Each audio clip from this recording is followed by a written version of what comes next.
I'm joined today by Iraq War veteran and Purple Heart recipient Will Fischer, who's the executive director of the Union Veterans Council through AFL-CIO. He's been traveling the country talking to veterans and other voters about what a Donald Trump presidency would mean for veterans and military families. And I want to start, Will, by getting your reaction to the caricature we often see, the idea of Republican strong on the military, Democrat weak when it comes to the military. Is that even anything we should be remotely paying attention to in evaluating policy with regard to our veterans anymore, or has that gone out the window? I think it really is something that never really existed. So a lot of that was born out of, at the end of the Vietnam War. And I believe that, a lot of people saw, especially in the early 80s, through, some of the grandstanding done by President Reagan and some of the pomp and circumstance around the military, that somehow being strong on defense meant that you were strong and stood with veterans, which is absolutely not the case. Right now, you have the Republicans in Congress who are trying to destroy and privatize the VA, for instance. You have Republicans in Congress who want to do away with the GI Bill, right? You have Republicans in Congress who want to cut pay for active duty military. And it extends, of course, well beyond the actions of the Congress, because right now we have the Republican Party's nominee for president of the United States in Donald Trump, someone who, look, very rarely embraces any policy, when it comes to veterans and military families and our active service. And when he does, it's things like doing away with the GI Bill. It's things like saying he wants to destroy and privatize the VA. It's things like speaking in a very charlatan manner or a very cavalier manner about using nuclear weapons. But it goes so much deeper than that with Mr. Trump. This is someone who has also spent a year on the campaign trail attacking our military, insulting veterans, saying that people like John McCain and other prisoners of war are losers because they were captured, someone who compares their sex life in the 80s and 90s to serving in combat in Vietnam, someone who says that when young women and men get hit by roadside bombs, they just go for a little ride in the air, and someone who attacks Gold Star families. Where are we in our politics where we have somebody out there, in this case it's the Republican Party's nominee for president, attacking Gold Star families, people who have already sacrificed more than many can even begin to imagine? Well, along And those some, lines, in thinking of this sort of line of thinking that you're talking to us about, this comment that Donald Trump made, which he's now chalked up to some kind of joke, which was he's always wanted a Purple Heart, and he was handed a physical one by a veteran at an event some time ago. As you know, we don't have to speculate about what that meant to a Purple Heart recipient. We can actually just ask you, did you find that offensive, or did you find it to be the lighthearted joke that Donald Trump claimed it to be once people said, hey, you might want to walk that back? I think that what happened is someone asked me the exact same question you just now did about 10 minutes after Mr. Trump made those comments. And I was so struck by what he said that I immediately just said the first thing that came to mind for me. And the first thing that came to mind for me when I heard Donald Trump say that he had always wanted a Purple Heart was August the 19th, 2004. You see, on that day outside of the city of Fallujah, I was awarded a Purple Heart. But so was my Marine Corps brother who got his arm blown off. So was my Marine Corps brother who lost an eye. And so was my Marine Corps brother who was killed that day. And he wasn't able to receive his Purple Heart. His widow had to receive it on his behalf. And I guess what Donald didn't learn in that elite military prep school he attended is that Purple Hearts are reminders of very bad days. And nobody out there that has one ever wanted it. And I think it's also important to remember that this is somebody who makes these comments about veterans, who makes these comments about our military, who categorically at the same time wants to send more young American women and men into combat. But it won't be his kids, right? I don't think anybody thinks that Donnie Jr., Eric, or Ivanka are going to be putting on a flak jacket anytime soon. But if Donald Trump is elected president, the people out there listening today, their kids will. And the people who they work with, their kids will. And the people that they worship with or participate in community activities with, their kids will.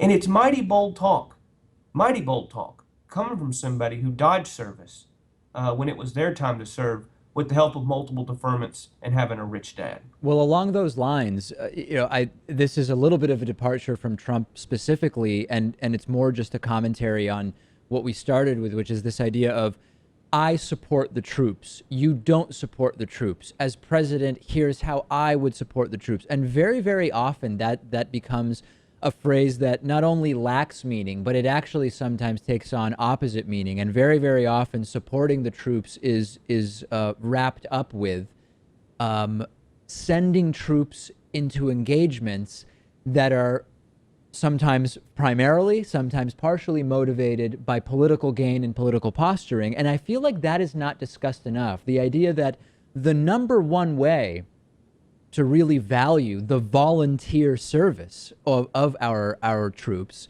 is not to ever use troops for political battles or in areas where it is not absolutely necessary. And I feel like that frank conversation is not had enough. I don't know how you feel about that.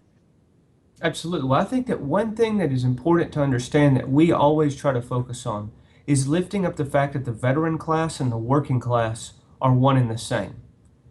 That the veteran class and the working class are one and the same. And to your point, look, make no mistake about it, right? Make no mistake about it. The exact same people who are more than willing to send the working class all over this world to fight wars with our blood are very often the exact same people who are more than willing to amass fortunes off the sweat and labor of veterans once we get back home. You know, it's easy for a politician to stand up in a truck bed or on a stage giving a speech and talk about how much they support veterans. I mean, anybody can say that. I support the troops. I want to honor the sacrifice of troops and veterans. Look, I put them in my TV commercials, etc.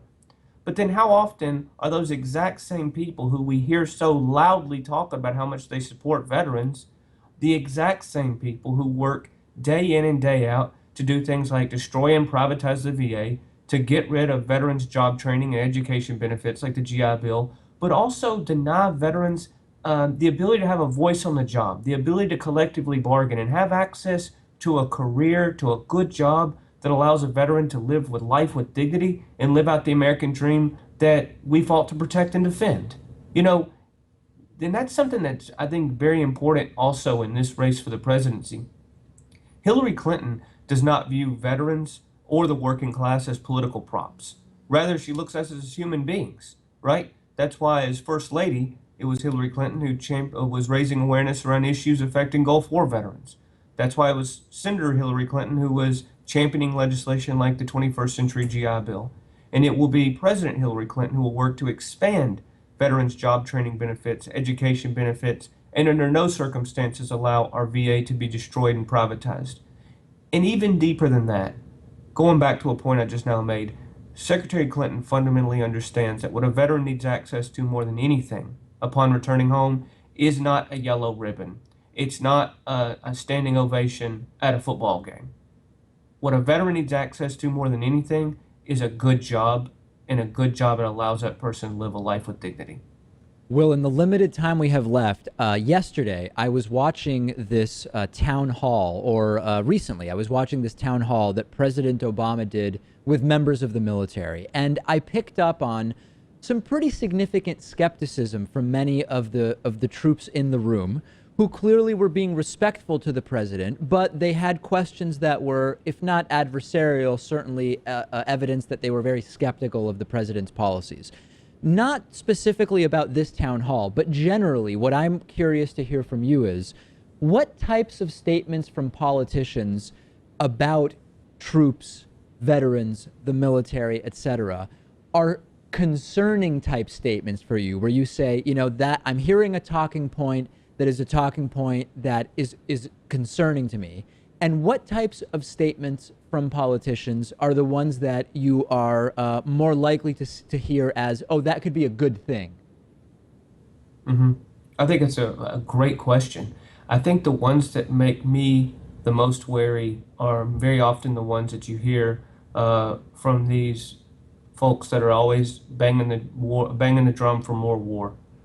When they use their quote unquote support for the troops as an opportunity to make inroads into talking about going into more wars and creating more veterans, right? And I think the conversations that veterans are interested in, the conversations veterans want to have, go back to those class issues. Is this elected official doing to enable me to join with my fellow veterans, to join with my fellow, working class neighbors and colleagues to build out a better life for ourselves and live out the kind of life that we want, that we need, and that every person should be entitled to. I think that when you look at Donald Trump, this is someone who time and time again has shown that he has no real plans whatsoever.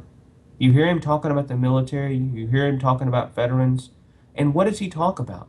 He says our military is full of losers, right? I don't even need to rehash all of the anti-veteran statements that he's made thus far, even though there are plenty more in that reservoir. This is someone who also alienates our allies on a daily basis. This is someone who also, for some weird reason, has this obsession, including in the debate the other night, of seizing every opportunity he can to fan dance for, an authoritarian dictator in Vladimir Putin. Donald Trump is categorically unprepared to be president of the United States. He's mendacious, he's capricious, he's a chicken hawk charlatan, and he knows nothing of what veterans and the working class in this country face, and he has no plan to bring about the changes that we need.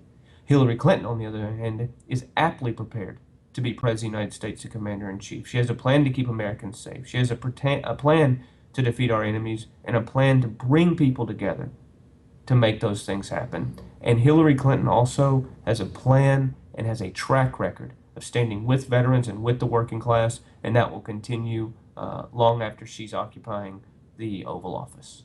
We have been speaking with Iraq War veteran and Purple Heart recipient Will Fischer, Executive Director of the Union Veterans Council through AFL-CIO. Will, thanks so much for talking to me today. Hey, I can't thank you enough. I look forward to doing it again sometime.